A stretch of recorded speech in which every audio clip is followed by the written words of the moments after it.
మేము ప్రజల తరఫున వచ్చి ఇది ఇస్తారా, ఒకవేళ ఇచ్చే పాట అయితే ఎప్పుడు ఇస్తారు, సంవత్సరం అయింది ఏమి ఇవ్వలేదు కదా అంటే నేను సూపర్ 6 హామీలు చేసేసిన అంటారు. ఇప్పుడు వీడియోలో చేసేసిన అంటారు. ఏం చేసినారు అని అంటే 1500 రూపాయలు ఏదైతే మహిళలకు 18 ఏళ్ళు నిండుతాను ఇస్తా అని చెప్తారో అది పీపీపీ మోడల్కు లింకప్ చేసిన అంటారు. అదేందండి అది? పీపీపీ అంటే మీ ప్రకారం ఏంది? ఒక వ్యక్తి ఇంకో వ్యక్తిని చూసుకుంటాడంట ఊర్లో. అంటే ఒక వ్యక్తి ఇంకో వ్యక్తిని చూసేదానికి ఒక వ్యక్తి ఇంకొక మహిళకు 1500 రూపాయలు అంటే ఏం బేసిస్ మీద ఇది? ఇంకోటి ఏమన్నా స్కిల్ డెవలప్మెంట్ ద్వారా ఉద్యోగాలు ఇచ్చేస్తారండి. నేను స్కిల్ డెవలప్మెంట్ మంత్రిగా పనిచేసినాను. నిజం చెప్పాలంటే స్కిల్ డెవలప్మెంట్ డిపార్ట్మెంట్లో సంవత్సరం రోజులుగా ఏం జరుగుతుందని చెప్పి అప్పుడప్పుడు నేను విచారిస్తుంటాను. ఎందుకంటే నేను మంత్రిగా పనిచేసిన కాబట్టి.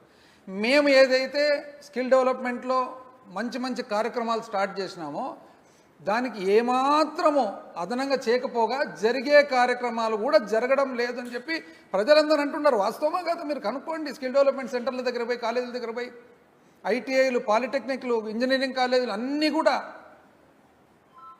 నైపుణ్యం తేవల్లా పిల్లలకు అని చెప్పి చేసిన మాట మీరు కనీసం ఎక్స్ట్రా చేయకపోగా జరిగినది కూడా చేయడం లేదే. చేసేసిన అంటారు. ఒక్క సిలిండర్ ఇస్తే ఇంతవరకు సిలిండర్లు అయిపోయిందంటారు.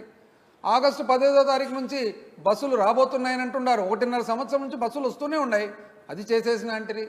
రైతులకు కేంద్రం ఇవ్వబోతుంది, కేంద్రం ఇచ్చిన తర్వాత దానికి అదనంగా ఇస్తామంటారు. ఆ రోజు ఇస్తామంటారు, ఒక భాగం అంటారు.